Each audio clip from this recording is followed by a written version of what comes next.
it true that for religious reasons, Jehovah's Witnesses may not become part of the YMCA, the Young Men's Christian Association?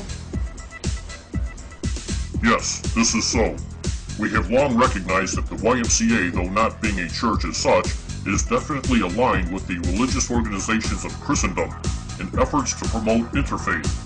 In joining the YMCA as a member, a person accepts or endorses the general objectives and principles of the organization.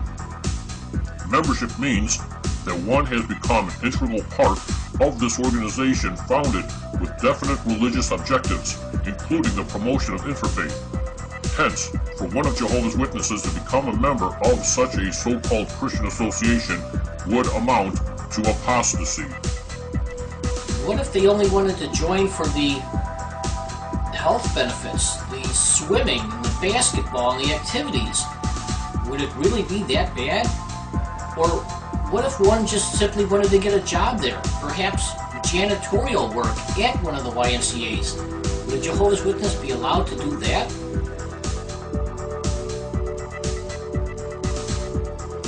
Even a janitor or a receptionist at a blood bank, or a plant making only weapons of war is directly linked with work contrary to God's Word. Why does the Watchtower take such a firm stance in what they allow their congregation to do and not do? Jehovah's Witnesses maintain neutrality with regard to the political and military affairs of the nations, since true dedicated Christians are no part of the world. If a member of the congregation unrepentantly pursues a course in violation of his Christian neutrality, he thereby disassociates himself from the neutral Christian congregation. Would it be justifiable if a person in a third world nation was able to avoid being raped and beaten and tortured and killed simply by buying a 25-cent political ID card? Would that be okay? As I stated, since true dedicated Christians are no part of the world, if a member of the congregation unrepentantly pursues a course in violation of his Christian neutrality, he thereby disassociates himself from the neutral Christian congregation. What's the Watchtower's view about the United Nations? The United Nations is actually a world confederacy against Jehovah God and his dedicated witnesses on earth. Interestingly enough, the June 1st, 1991 Watchtower tells us, speaking of Christendom, at paragraph 10, however, she, Christendom, has not done so. Instead, in her quest for peace and security, she insinuates herself into the favor of the political leaders of the nations. This despite the Bible's warnings that friendship with the world is enmity with God. Moreover, in 1919, she strongly advocated that the League of Nations as man's best hope for peace. Since 1945, she has put her hope in the United Nations.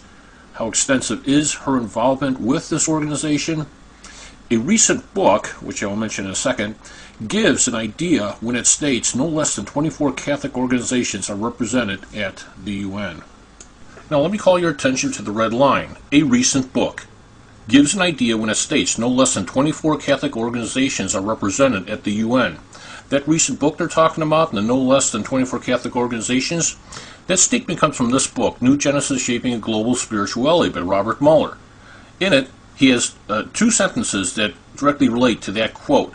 One was in the quote in the Watchtower book, or Watchtower article. The other sentence was not. And here they are together, in the white. Quote, all major world religions are accredited to the United Nations as NGOs, non-governmental organizations. It's the one that wasn't in the Watchtower article. The next sentence was, for example, no less than 24 Catholic organizations are represented at the UN. See how they pick and choose what they want you to see and what they don't want you to see? Well, look at this. Would you believe then that the Watchtower leadership was condemning other churches for getting their NGO accreditation less than 12 months prior to them getting their own? Well, pardon my French here as I call a spade, but the fact is that this would be pretty condemning had I not had evidence that the Watchtower Society did indeed hop into the sack with the whore of Babylon and keep it secret from its congregation. the question comes up, why? First, let me provide the evidence that they did indeed have associations and affiliations with the United Nations, and then we'll get into the why. Here's a letter from the Watchtower leadership to the Guardian, which broke the story.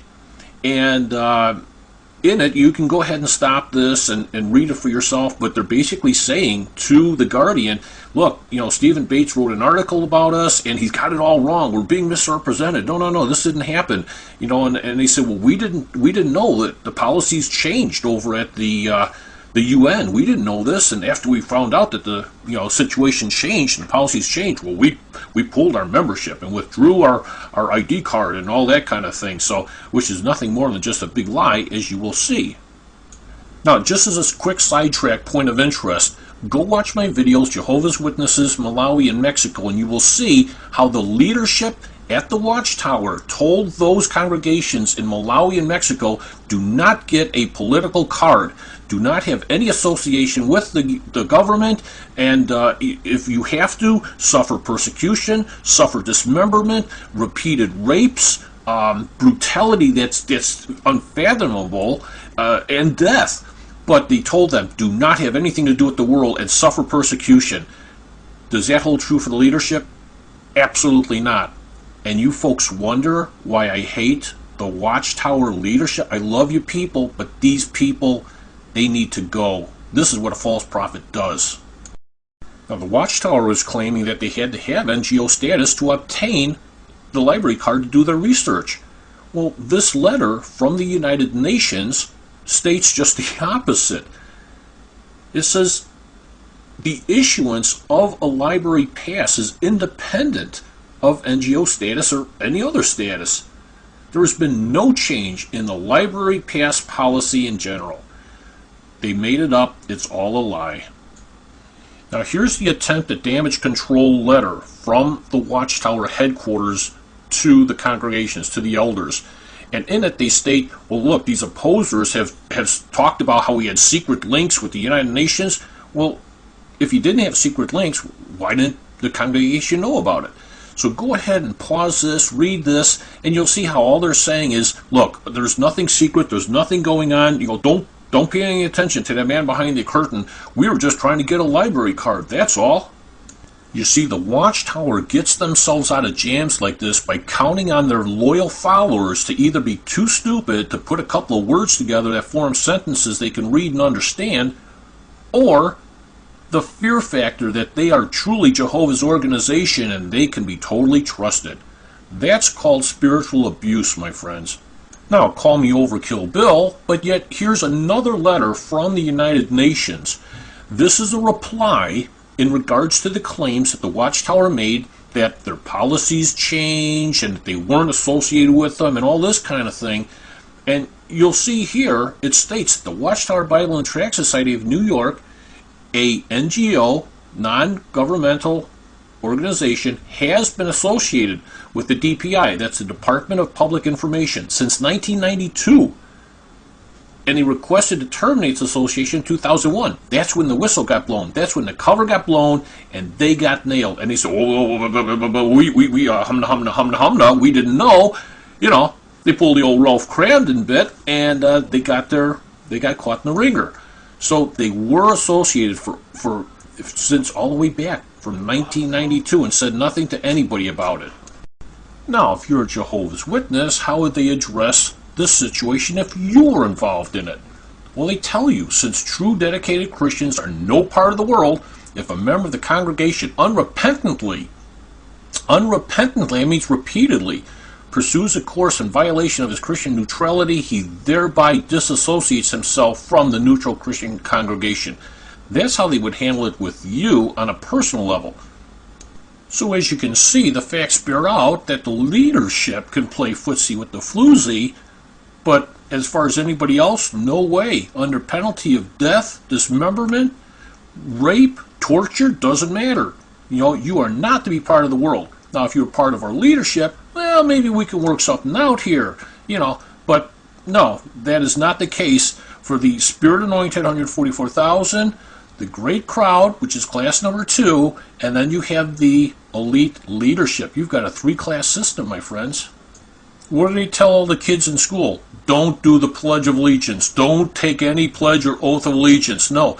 But look at this, United States Oath of Allegiance. I do solemnly swear or affirm that I will support and defend the Constitution of the United States against all enemies, foreign and domestic, that I will bear true faith and allegiance to the same, and that I take this obligation freely, without any mental reservation or purpose of evasion, so help me God. Would the Watchtower leadership let you take an oath like that when they won't let you say the Pledge of Allegiance? Certainly not. But guess who did? Joseph Rutherford and Nathan Knorr. Both had to take this oath and sign it to get a passport. Tell me that's not being hypocritical with double standards. So, what is the reason that they were shacking up at the Whore of Babylon? Quite simply, they needed to get things done in foreign countries, and such as in Bulgaria. All right? They could not and were not being recognized as a state-sanctioned religion in Bulgaria back in the day, not all that long ago, a handful of years ago. So why were they refused state sanctioning? Simply because of their stance on the blood issue. Bulgaria said, no, you're a cult group, you have a strange stance on this not taking blood transfusions, we will not allow you as a state-sanctioned religion. What did they do? The Watchtower gave them paperwork. They said, okay, here's what we'll do. We will allow the Bulgarian congregation to take blood transfusions, if they will, without reprimand, without threat of dissociation. And the Bulgarian government took it in writing and said, okay, fine. They gave them state sanctioning. That's why they have to rub elbows with the powers that be to get things done in these foreign countries. But they're not going to tell you that because they sit, quite simply, they are not sticking by the standards they're enforcing on everyone else. They don't have to. Why? Because they're the faithful and discreet slave. And furthermore, as you're familiar with their policy on what they call and refer to as theocratic warfare, which is keeping the truth from those that don't deserve to hear it, my friends, don't think that they only use this against Christendom. They're using it against you more than anybody else.